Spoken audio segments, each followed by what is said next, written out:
In the deserts of Arabia, an insurgency war was raging years before I got to France.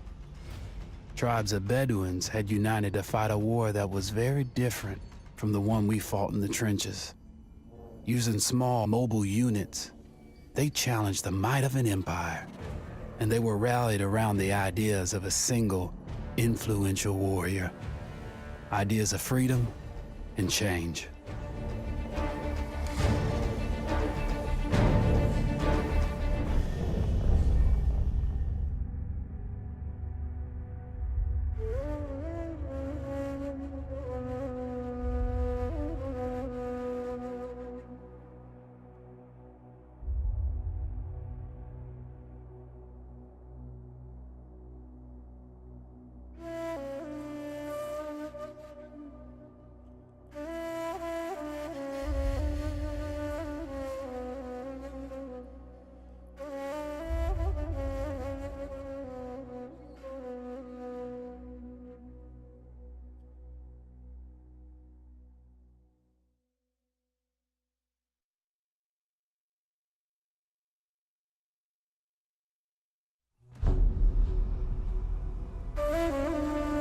The Arabian Desert, a vast ocean of drifting sands and scorched, sun-baked rocks. Beneath these endless dunes, oil, the lifeblood of our new mechanical century. For more than 400 years, the Ottoman Empire has ruled these lands, controlling all that's to be found here. But the Ottomans do not rule unopposed. Small bands of Bedouin rebels have united to overthrow the empire. They strike without warning and then vanish into the desert. Fighting alongside them is a lone British officer whose exploits have earned him wide renown. The world has taken to calling this man Lawrence of Arabia.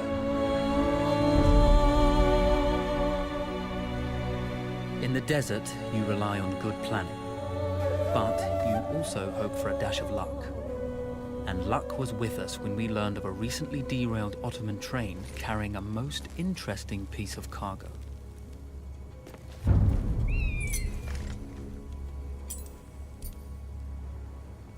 A small patrol had joined the Ottomans who survived the crash. Together, they guarded the wreckage and waited for reinforcements.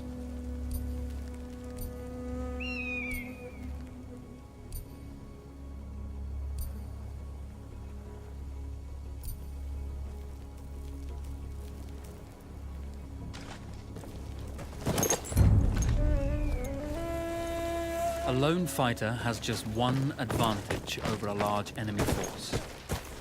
A lone fighter can move unseen.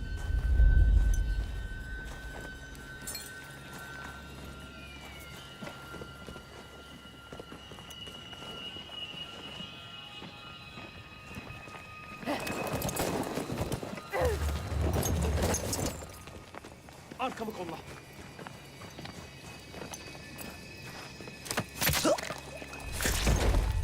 Though powerful and efficient, firearms would often attract attention. You had to be prepared for the Ottomans to respond in kind.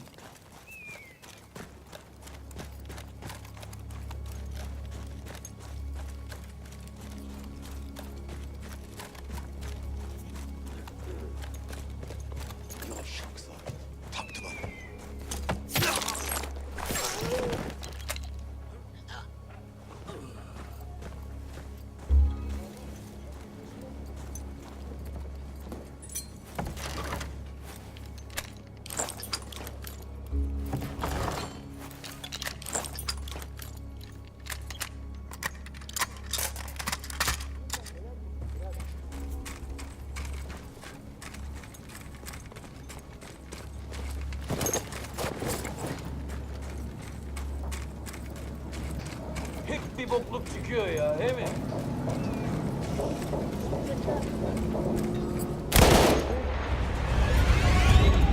Hesabını vereceğim.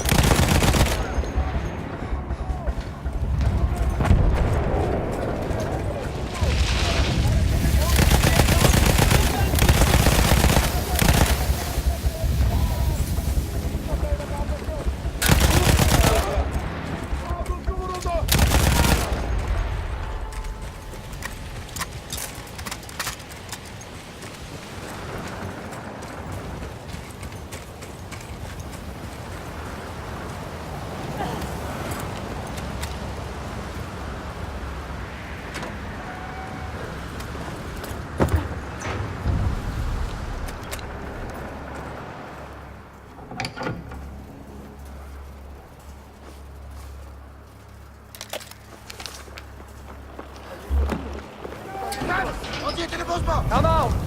It's over.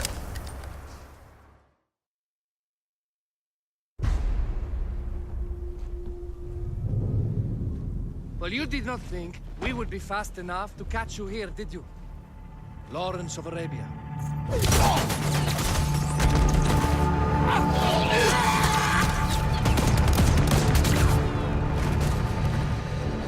Actually, I was rather depending on it. Lawrence. Well, this is very clever. Now the hunter becomes the hunted. So who might you be? How enchanting you are, my dear. Ahmed. I'll show you enchanting. If it weren't for you, I'd be free. Free, is it? You'll be free when you're dead. And I'm happy to tell you, the Empire intends to grant you all this freedom very soon. Even now, an engine of destruction scours this desert, obliterating your allies, your families, your homes. Soon there will be nowhere to run. Nowhere to hide. Soon all that you know, and all that you love, will be ashes. You will all be free to die. Oh, you animal! Zara.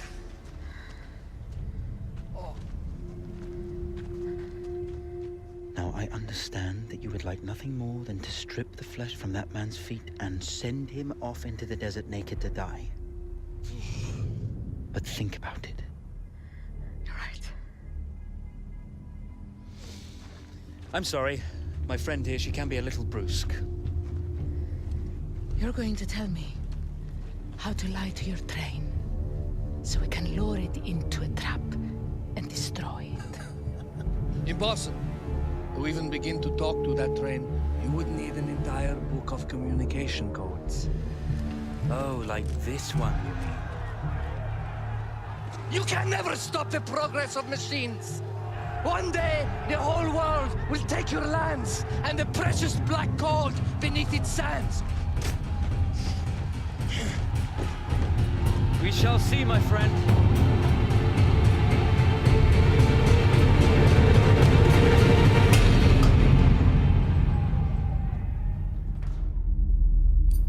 Of course, obtaining the codebook was not enough. To destroy this Iron Dragon, this Canavar, as the Ottomans had named it, we had to send it 3 encrypted messages telling it to stand down. There were Ottoman outposts scattered along the railroad tracks. The commanders there carried high-priority message capsules.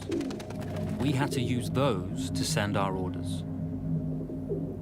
Infiltrating the village wouldn't be easy. A full detachment of Ottoman soldiers had occupied it. The Ottomans had chosen an isolated location for their desert outpost. It seemed lightly defended. It was also well stocked with arms and equipment. The ancient ruins were all that remained of a civilization now lost to time. The Ottoman Empire brought in the modern world with a host of armored vehicles and field guns. 3 commanders to eliminate, 3 personal message capsules to be stolen, and then sent with our false orders. How Zara tackled this dangerous and audacious mission was up to her.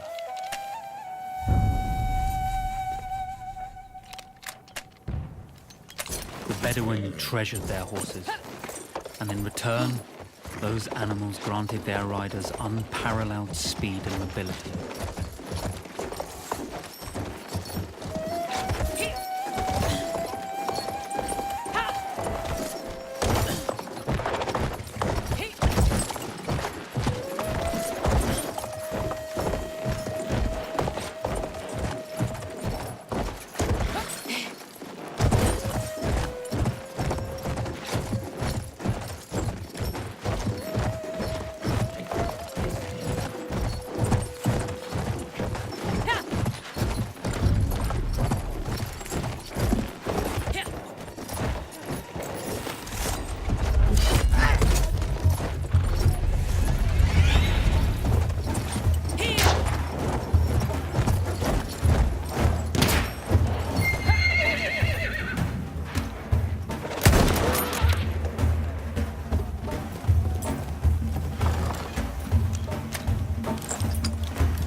single order wouldn't be enough.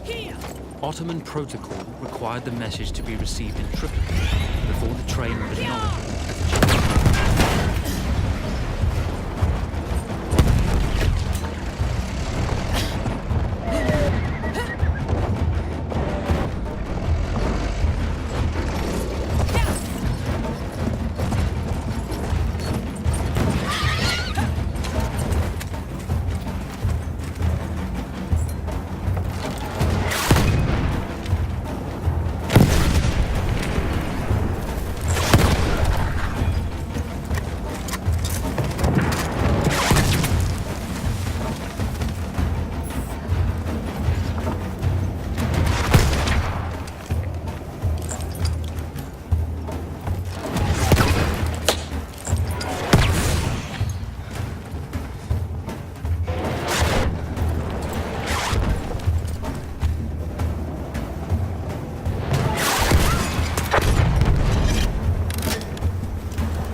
We were putting a great deal of trust in Zara's capabilities, but I had complete confidence that she would carry the day.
You see, the message had already been sent, my dear. Not the message you would have wanted. Lawrence was such a good host. It almost seemed rude to escape. I made sure to note the location of Lawrence's camp, of course. Which means... the train knows too. Twice, you told that train everything was clear. But... I told it exactly where to attack.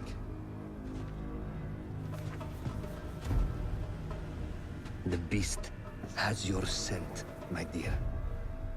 And it's coming to slaughter you and your little band of rebels. First, the firestorm from the cannon. Then, up close with the troops to slaughter any survivors.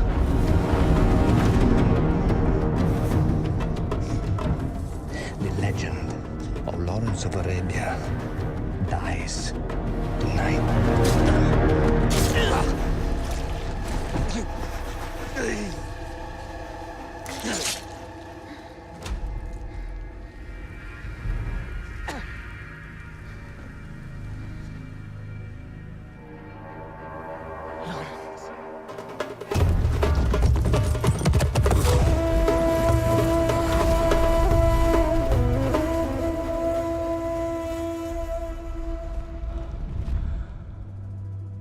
Slipped away just in time.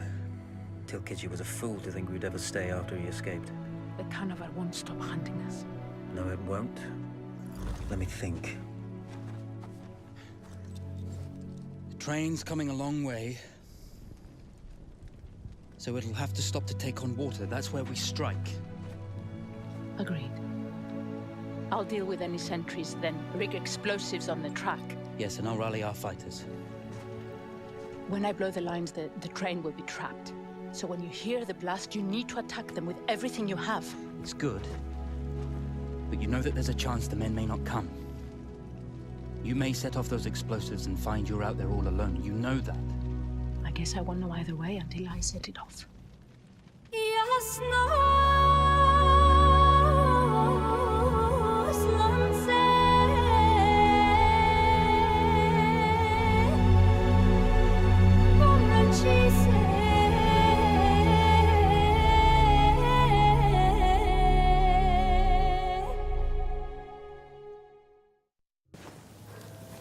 Man makes plans, and God laughs.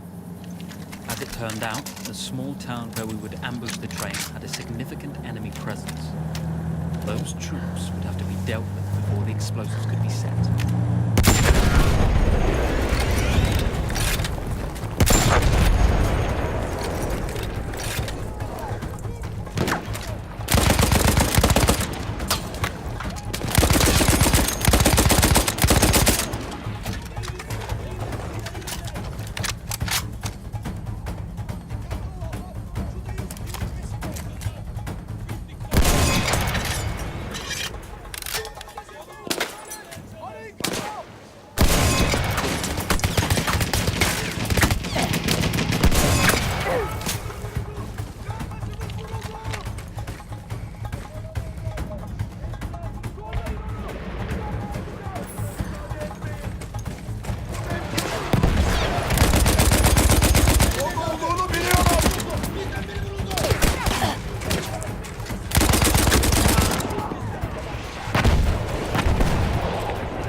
Dursana kahpe çocuğu!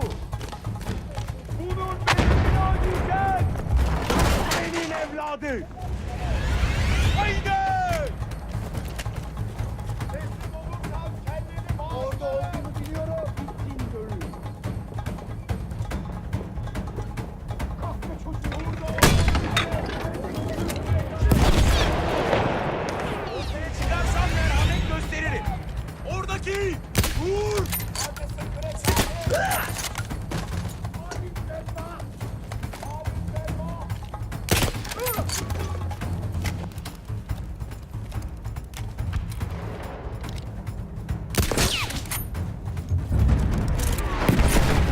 Once Zara secured the town, the trap could be set for the arriving train.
Vengeance can be a sweet or bitter brew.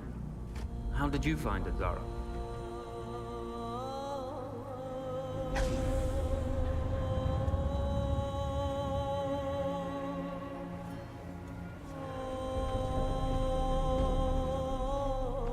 And you're right, we do need to think bigger, act bigger.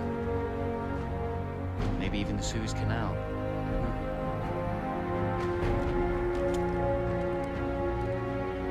Tell me, what do you know about battleships?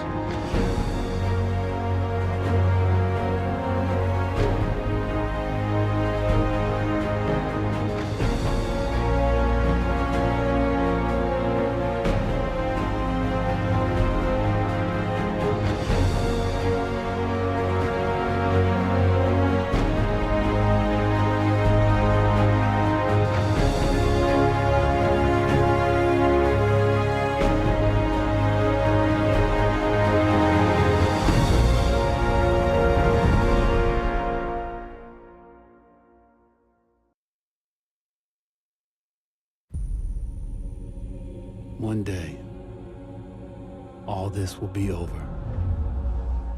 The war to end all wars will be won by one side or the other.